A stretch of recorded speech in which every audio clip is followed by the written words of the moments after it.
Hi, everybody. I hope everybody is staying healthy, safe, and blessed out there. Again, I want to come to you guys with something that was going on in my head. And I wanted to talk a little bit about God and Santa Claus this morning. I know this is not Christmas, and some of us probably need that right now, but God and Santa Claus. Let me ask you a question. How do you determine who your friends are? How do you choose the people who are closest to you? What characteristics do these people need to have in order for them to be the closest to you? Well, I want to share something with you guys that happened with me. And I was maybe about in my second year of marriage. My husband and I have been married for 15 awesome years. No, that's not true. We've been married for 15 years. Okay. And with that, I want to just give kudos to my husband, Tim. Hey, baby. He gave me permission to tell you guys this. So I thank God for him this morning. So we've been married for 15 years. We are happily married. We have not been happily married for 15 years. Okay. So in the first 3 years of our marriage, it was a lot of getting to know you, and those who've been married a lot longer can relate to this. It's a lot of getting to know you and all of that. And then year 4 came in our marriage. Needless to say, between year 4 and year 8 is a blur. That was the time when we fought a lot. We couldn't agree on anything. It was nothing. It was petty stuff, but we couldn't agree on anything. And it just seems like we were always going at each other about something or the other. And there was always tension and all of that in our marriage. And I remember one day we were coming home from church.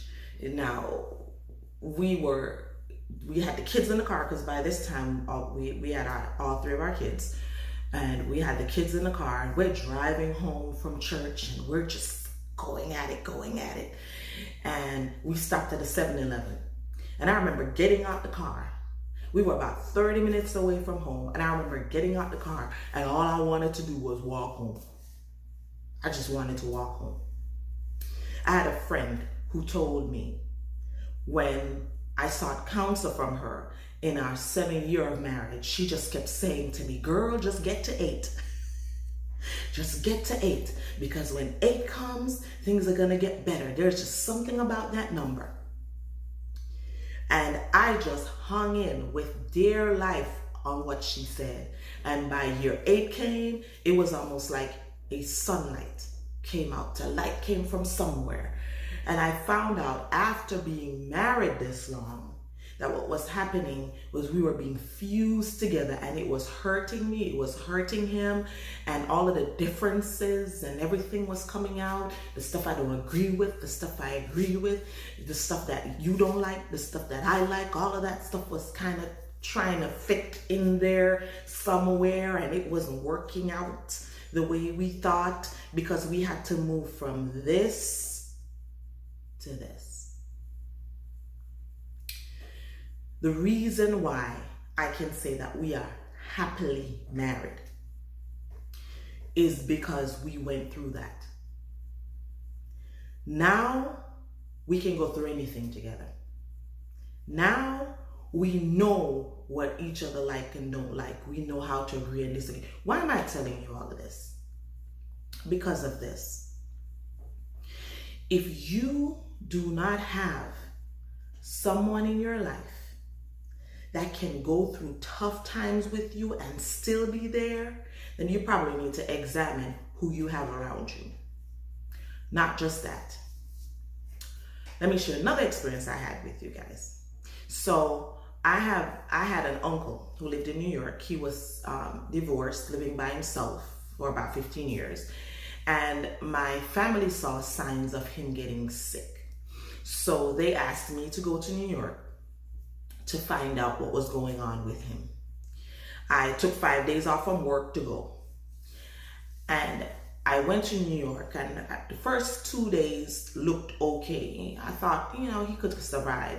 I had a friend who told me, no, don't leave him when you get up here because he can't stay by himself. He's really sick. Don't look at the pretense. So I said, okay, I'm still kind of looking for signs of what my friend was talking about.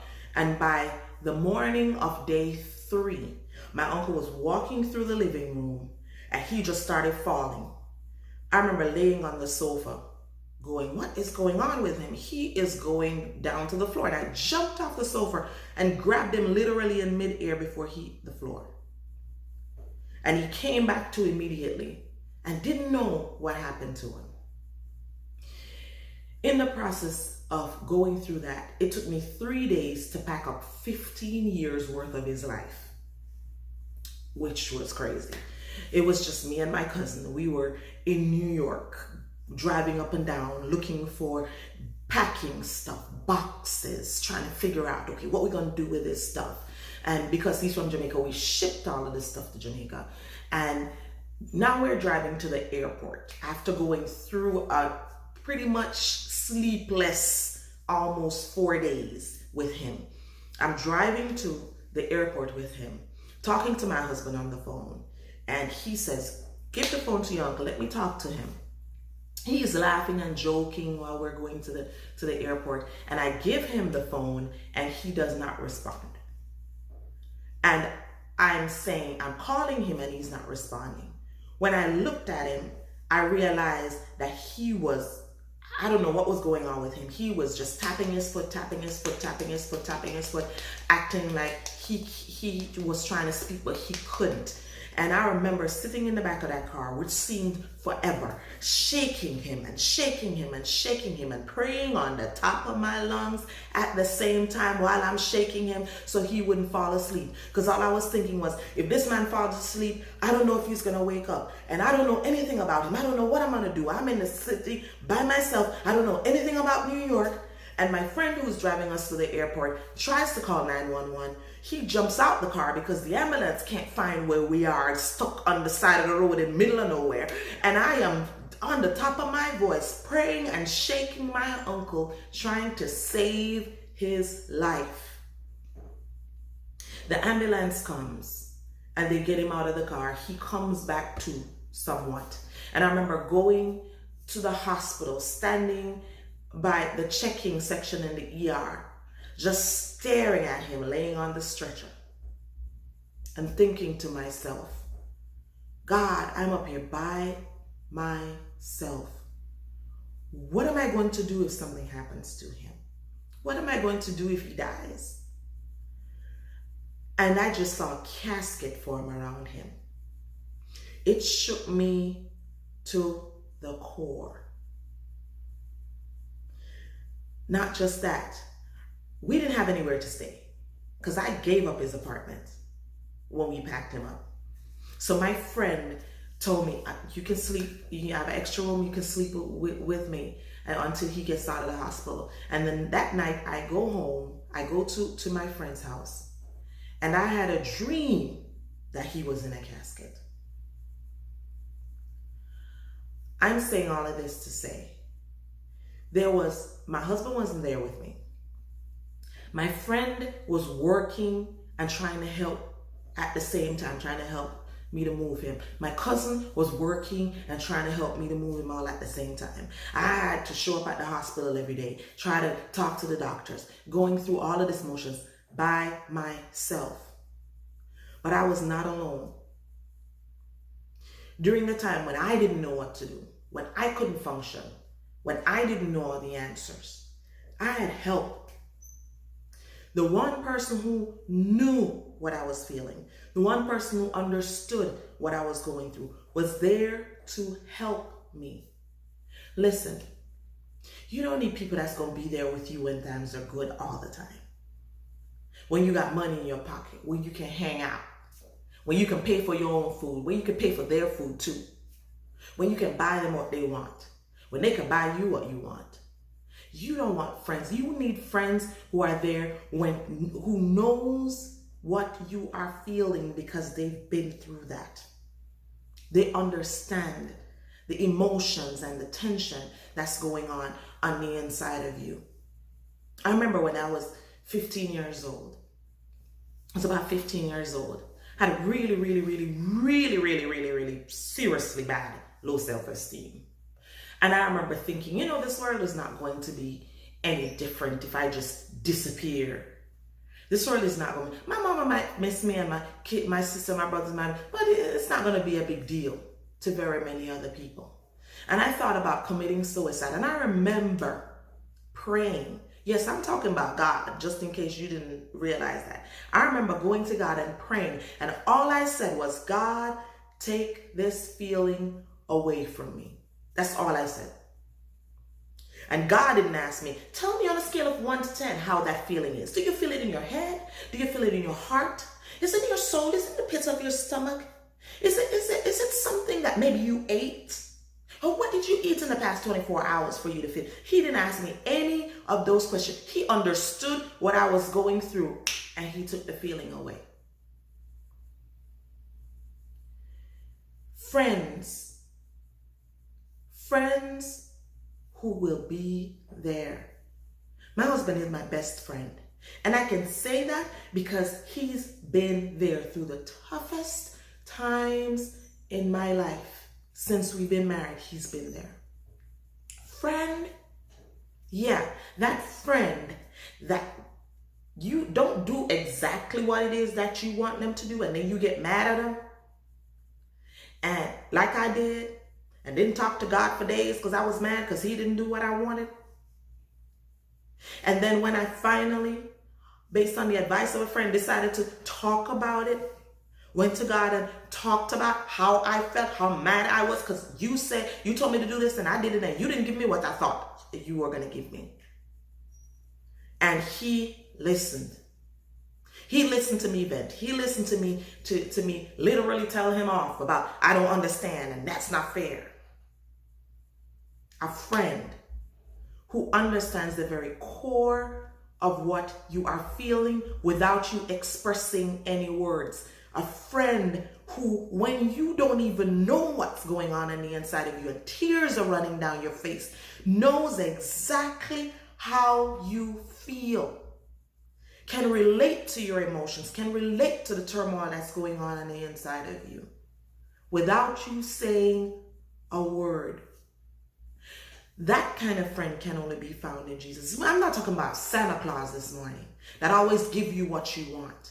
Listen, I know for a fact, my grandmother was a Christian. My mom is a Christian.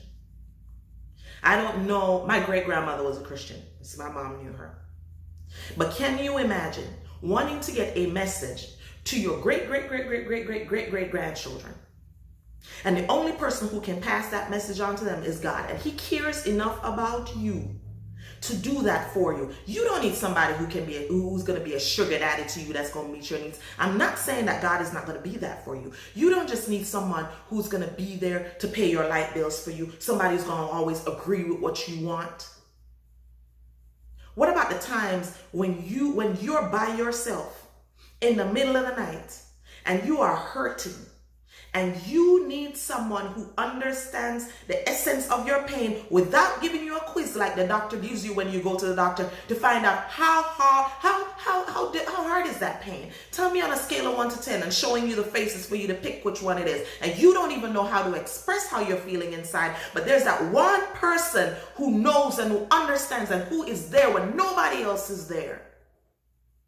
That one person who, when you're driving on the road and your tire gets blown out, or in the case with me and my sister, when she was trying to get through traffic and in looking through the rear view, she didn't realize that there was construction boughs in front of her. And when we were heading to the construction boughs and we brought it to her attention, and all she could do was swerve, and the only name we could call was Jesus to get us through 4 lanes of traffic we got getting hit. Let me tell you something. I didn't intend to come and preach to you this morning, but I'm going to tell you something.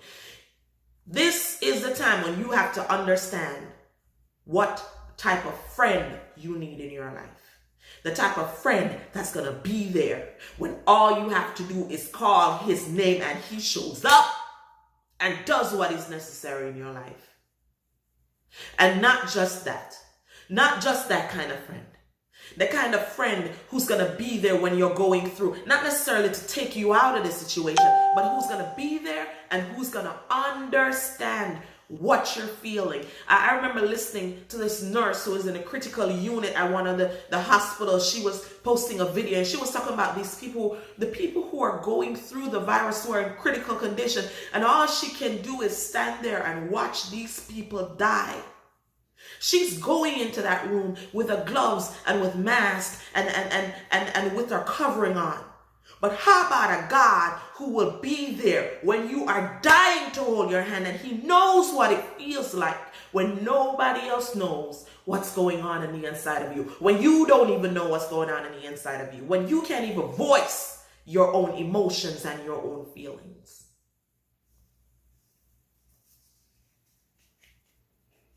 God is here to help. He's not just here to give you everything you want. He's not just here to deliver you from every single thing that's going on in your life. He's not just here to make it all right. Listen, when I got saved, people used to tell me, oh, it's going to be all right after this. No, I'm not here to tell you that kind of story. I'm here to tell you about a God who will be there with you when it matters most. And those are the times in my life when I remember who my friend is. The toughest times in my life is the times when I remember who my friend really is. You know, I used to tell my husband this all the time, that I love the fact that my friend, that he knows when I'm trying to do something good.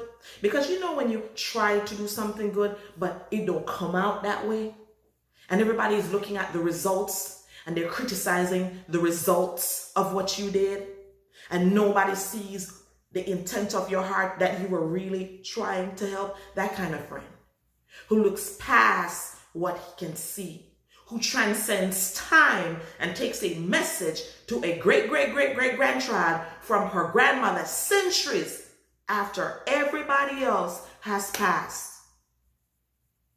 You don't need somebody who you can control.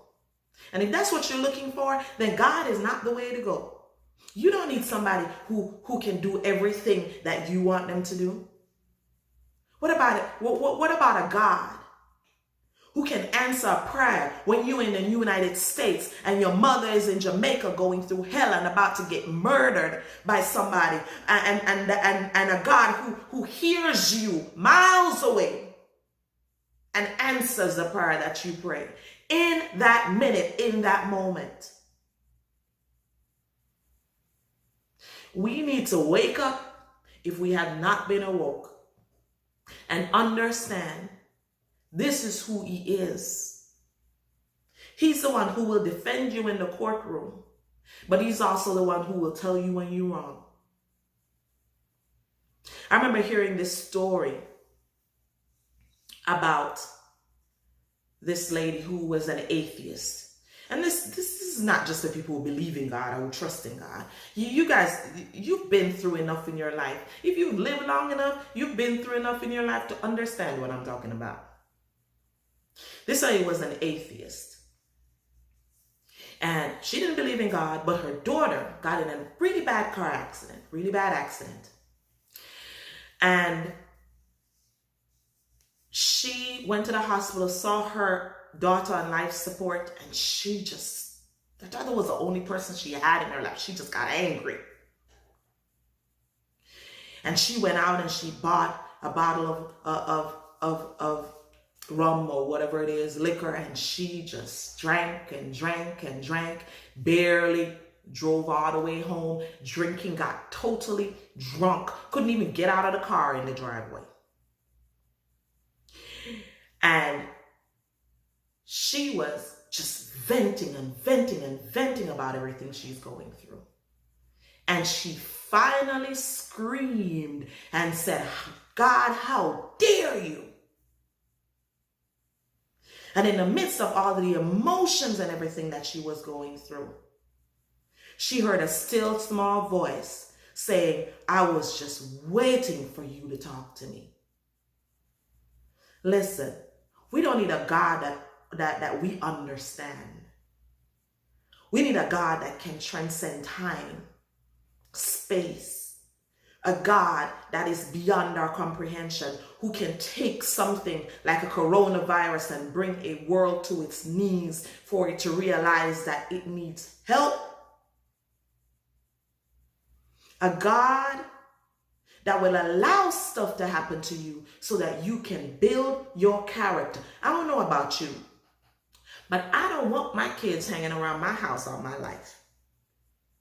I don't want my kids to be 30 years old living in my house, 50 years old, and we still living together. God is concerned about your character, and he wants to build you up enough so that you're strong enough to face some things and be victorious over them, not just always dependent on someone else. A God that you don't need to explain. You don't have to explain it. You don't have to understand everything. You don't need to explain everything. It's okay not to have all the answers. It's okay not to know why. But if you have a friend who you know knows why, understands, that will give you peace so you can sleep at night. My friends, if you don't know God, this is not about going to church. This is not about religion. This is about having someone there when you need them the most. I'm urging you, if you don't have a friend like that, to find him.